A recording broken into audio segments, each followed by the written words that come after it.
여유롭게 달려와 내일은 더 빛나지 당연히 Dance I will shine like a diamond 괜히 해서 뭐해 걱정 I got no worries. Good evening, good evening, good evening, everyone. My name is Monique Jensen. I am the founder and CEO of Embrace Your Cake and Sisters Inspire Sisters.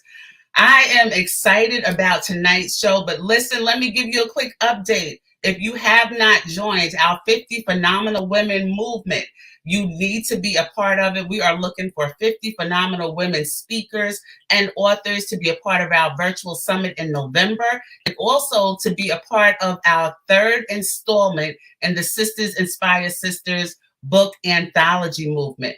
Ladies, I need you to get on board. I am looking for fabulous. I am looking for phenomenal. I am looking for women that have overcome adversities and obstacles and that are ready to share their stories. If you need to find out more, please visit sistersinspiresisters.com. We are going to get right into tonight's show. And what's really special about this show is that this is the second Thursday now, the second show where we are focusing on children and education. So we have a very special guest with us tonight, Miss Katrina Hayes. Miss Hayes, I'm going to pass the mic over to you. If you could just introduce yourself, tell us where you're from and a little bit about who you are and what you do and why you started. Okay, thank you. Awesome. Thank you so much, Monique, for inviting me on the platform. I am Katrina Hayes, CEO of Speak Up Special Education Advocacy. I'm a special education advocate. And our purpose is to use our many years of professional and personal lived experience to support, lead, and advocate for children with autism and their parents, and lead them through the special education process.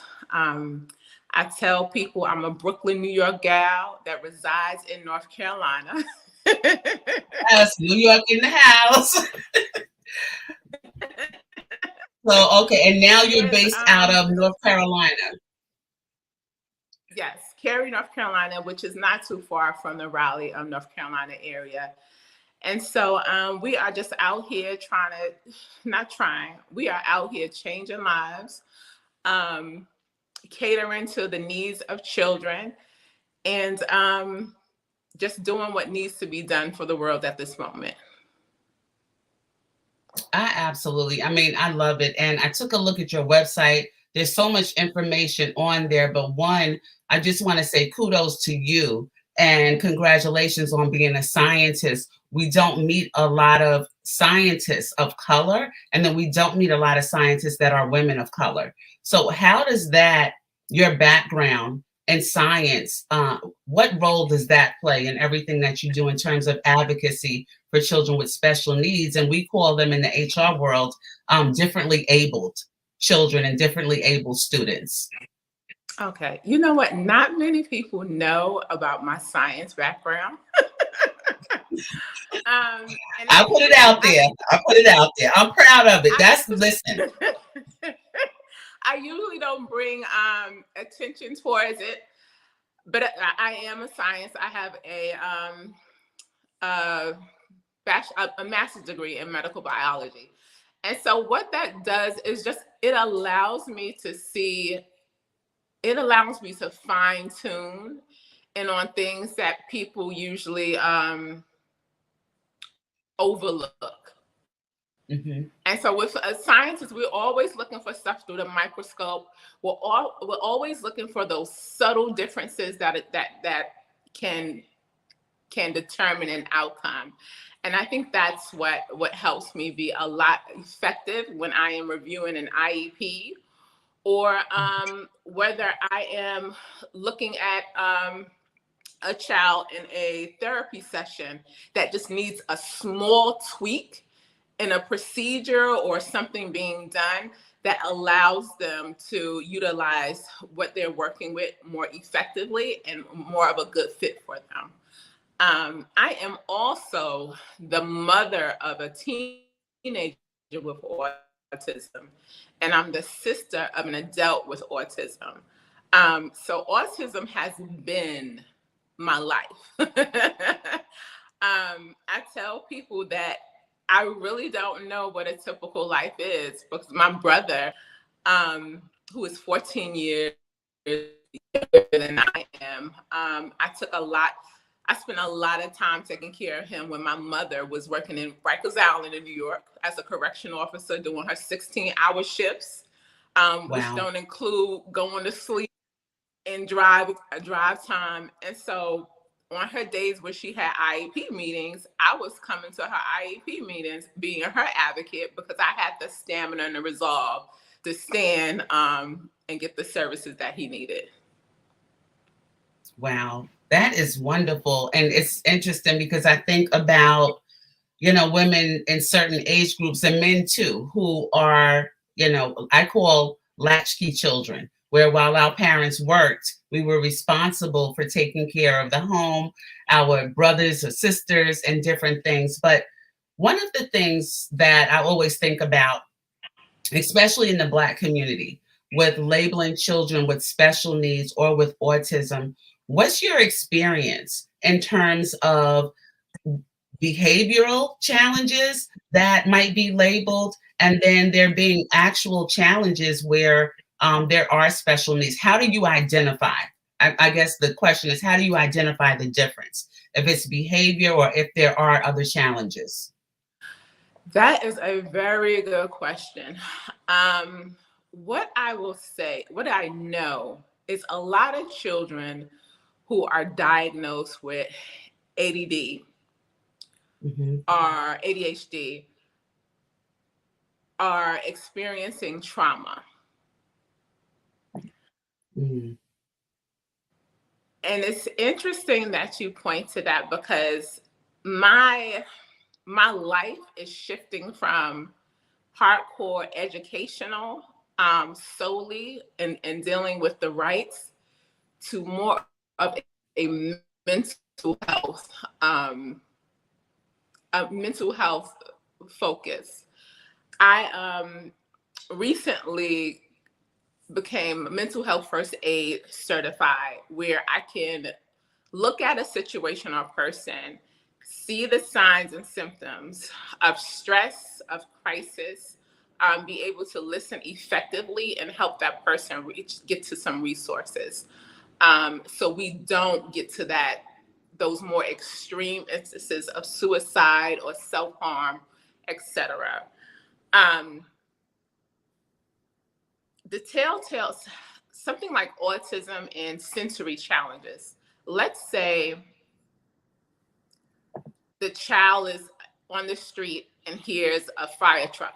Fire trucks are very loud. The first thing you will see a child with autism do, if they have sensory challenges, is cover their ears. So that is a direct result of the autism. Something behavioral could be a child. It's so interesting, because what a lot of, and I'm gonna say this, Monique, what a lot of people label as behavior, it's not behavior. It's not malicious. It's not I just want to get on your nerves. It is mostly, it is sensory. Some of it is because I don't have the right learning environment. Some of it is because I'm trying to express something in a way that's bumping up against somebody's ego. And as opposed to listening and understanding what I need, you would rather label me. So just to be real, a lot of it is not malicious behavior. Right. There's a lot underneath that. You know what? And that makes me think about, first of all, that was so good. And I hope our viewers got that a lot of the behavior isn't malicious behavior. It could be children trying to communicate. There could be some other challenges. And then what you said about ego. Okay, I felt that.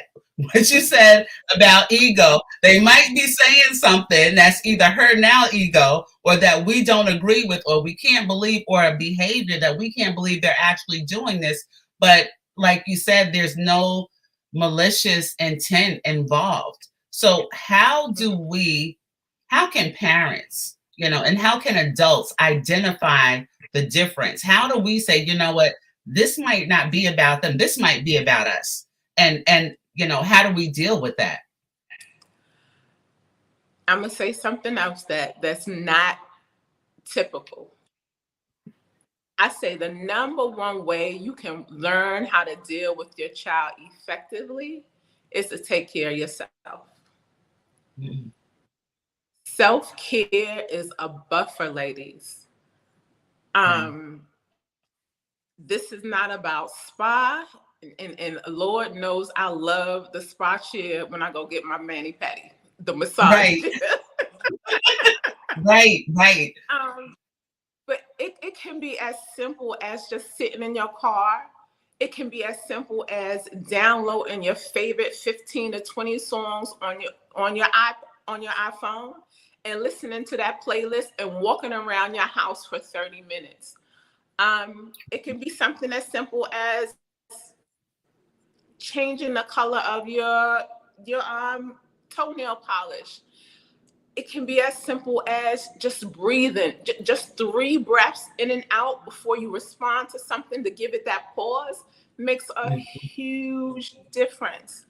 Another thing is tapping into your child's fascination. What are they excited about? My son loves Thomas Paine. So it's interesting because the other day we went to he had occupational therapy, and so he has challenges bending his knee. So as opposed to bend his knee to stoop down, he'll bend over, and that that can have some effect, especially as you get older.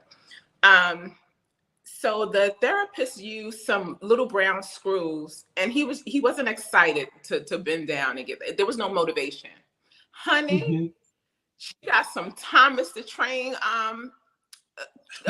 cars and put them on the floor. Do you know he bent those knees? He bent those knees. He got those cars.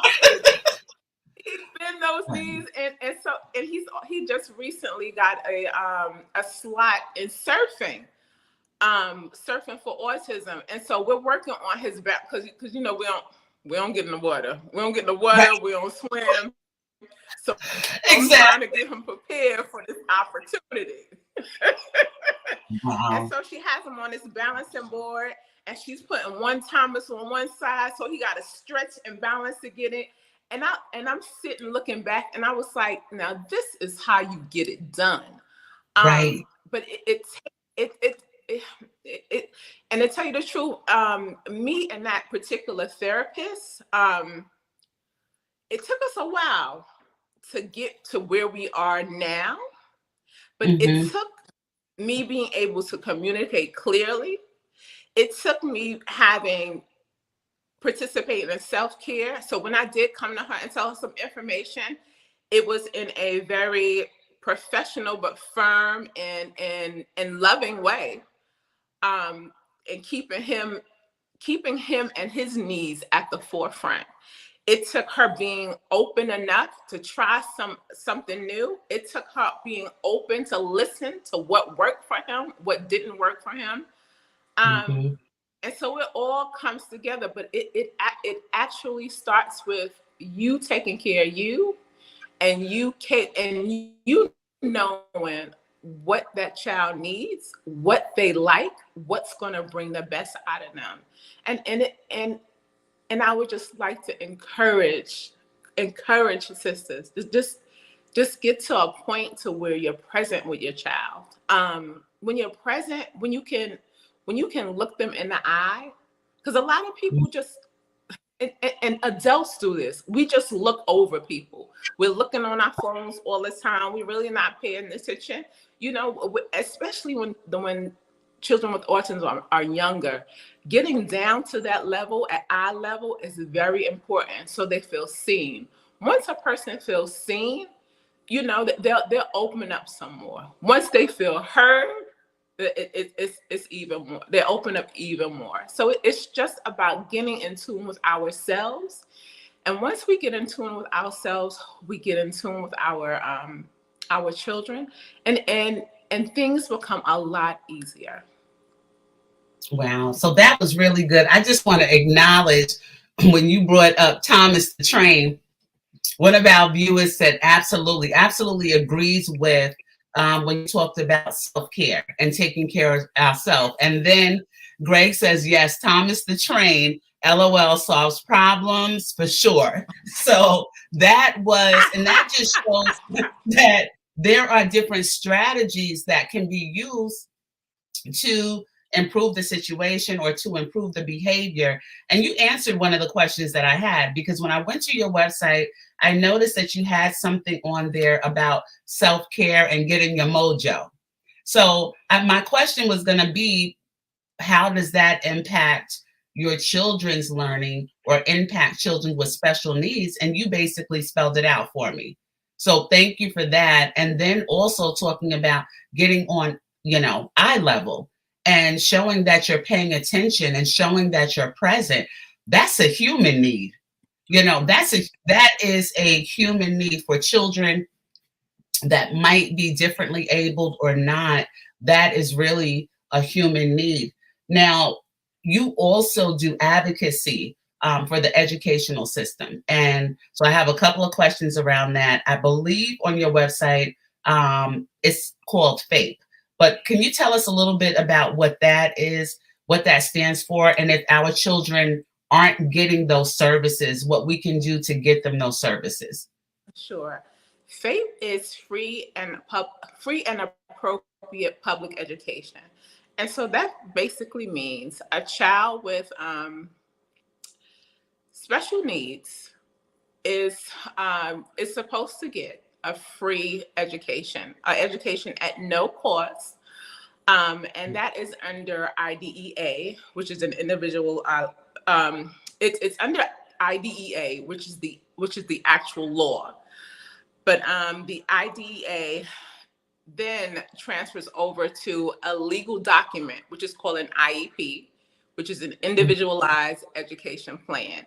And that is simply a blueprint for the child's educational services, resources, and what that child needs for an appropriate education, for educational benefits. And the key word is individualized, because it is supposed to be unique to that child, and also educational benefit. The child is supposed to be able to benefit from the education and be prepared to go to the next level, or prepared for education, prepared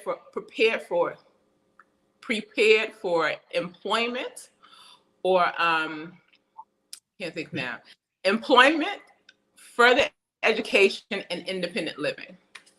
So for example, the school is supposed to coordinate with the occupational therapists on site to help that child be able to tie their shoes. That is something that a child needs to live independently.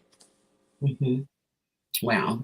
So and now speaking about children with autism, so I'm on TikTok a lot, and I absolutely love TikTok, but now I'm seeing these videos, and in these videos, there are families, there's parents, and they talk about or highlight adults with autism, even children with autism, and they're interacting, they're singing, they're dancing, they're acting. And I think that we stereotyped autism as a person that has very little functionality. And what I'm seeing is that I don't see a difference. So for those parents that might have children, young children, that they haven't even been able to identify or say this might be autism, what are some of the signs that they can look for?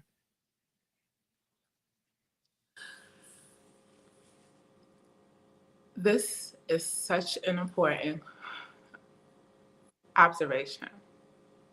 When you see one child with autism, that's what you see, one child. because they're so varied. You have individuals who are verbal, some who are not verbal, some who are in the middle, who can talk but can only talk. Their communication is limited. You have some with sensory challenges. You have some who have challenges with hand-eye coordination. It's so varied. And I think now parents are realizing that the diagnosis is just that. Mm-hmm. It's one way to describe something, and under the right environment, under the right person, under the right home environment, the child can thrive. The child can do new things. It's amazing. I had no idea. I had, when my son was young, a therapist came into my house, and I told him I wanted my son to learn how to ride a bike. Mm-hmm. And he was very dismissive. He was like, well, like,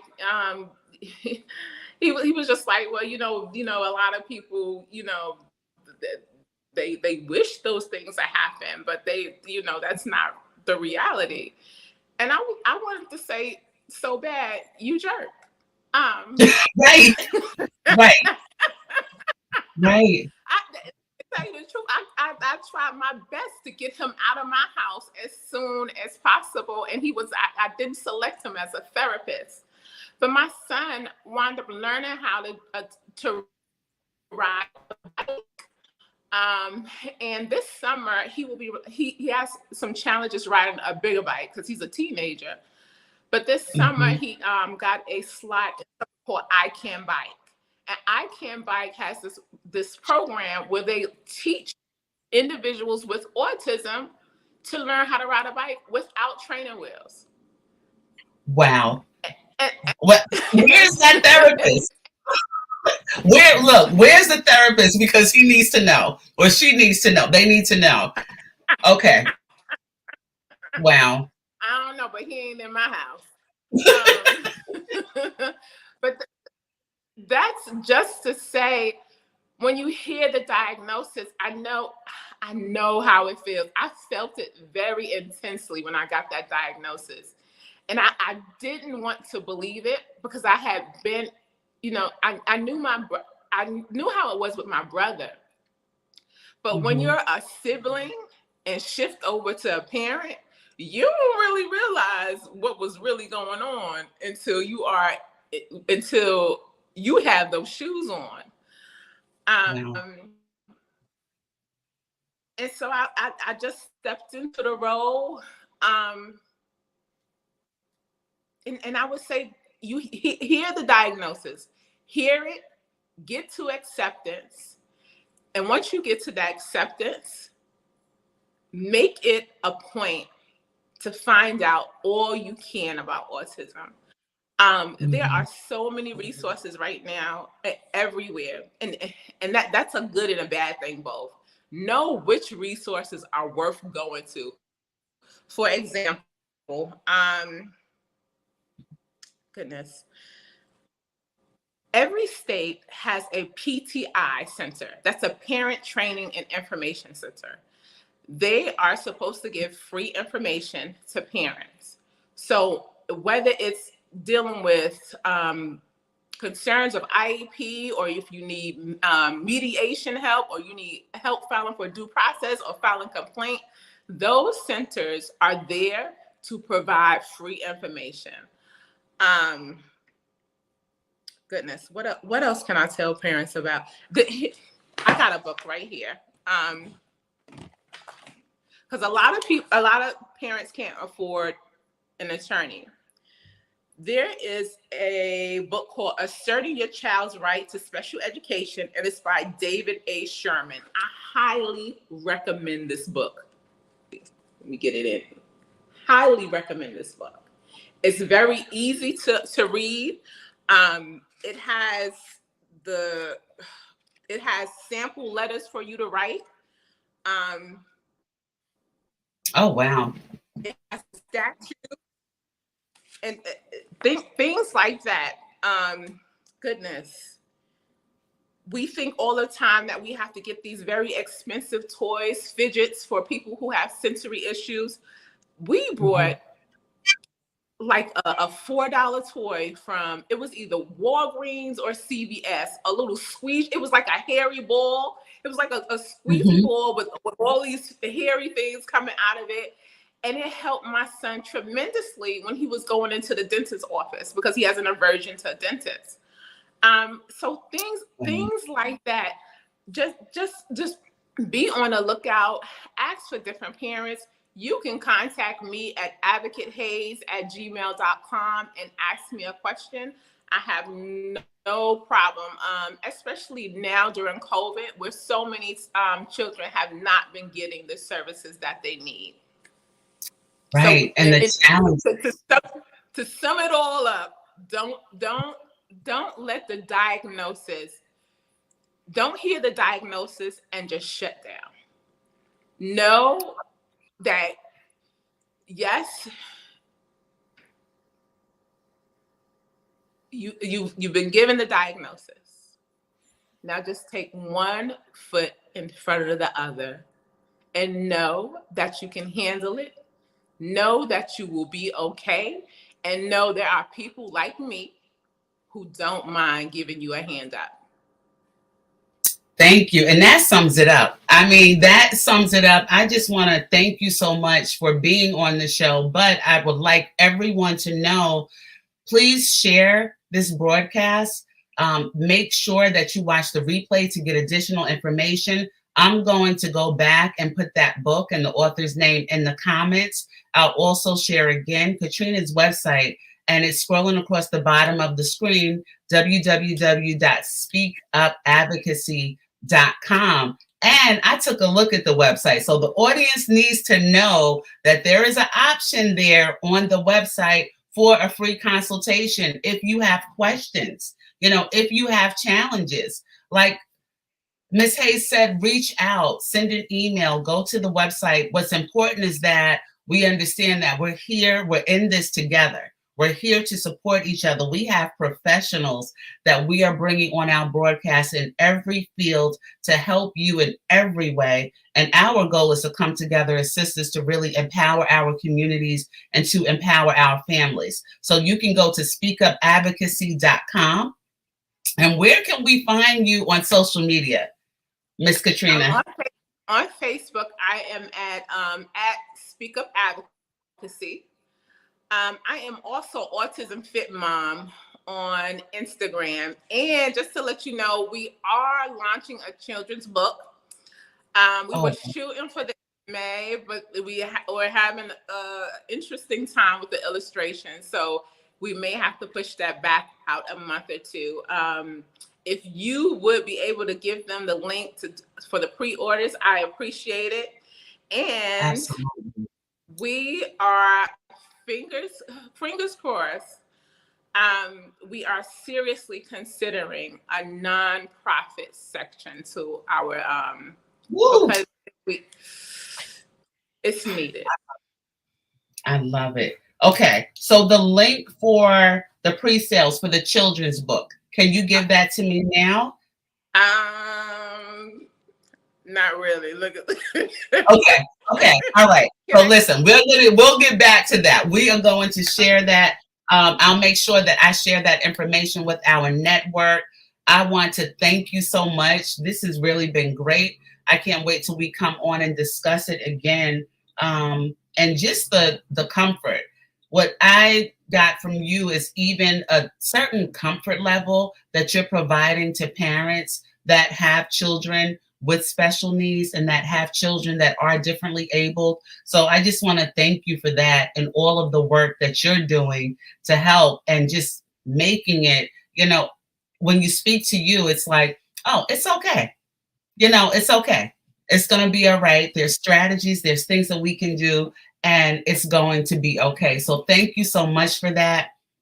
I want to thank everyone for tuning in. Please like and share this information. If you have friends, family members that have children that have special needs, that are autistic or are differently able, please share this information with them, and also share Ms. Hayes' information and website. Thank you so much, everyone. Have a great evening. Thank you, Ms. Katrina. You're welcome.